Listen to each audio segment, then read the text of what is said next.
मानव समाचार, मानवता के हक में। मालीगांव शहर में इस वक्त गम का माहौल छाया हुआ है। साबिक एमएलए मरहूम शेख रशीद शेख शफीक साहिब का इंतकाल हो चुका है। मालीगांव शहर में पिछले सालों से शेख रशीद अपनी सियासी खिदमात अंजाम दे रहे थे।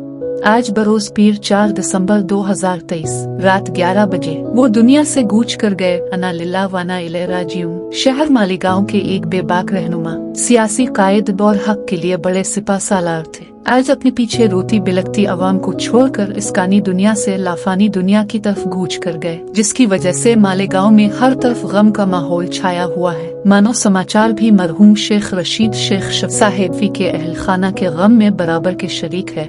अल्लाह पाक से दुआ गो है कि मरहूम को करवट करवट जन्नत अल फिरदौस में आला मकाम अता फरमाए, सियत को हसनात में मुबद्दल फरमाए। आमीन सुम आमीन।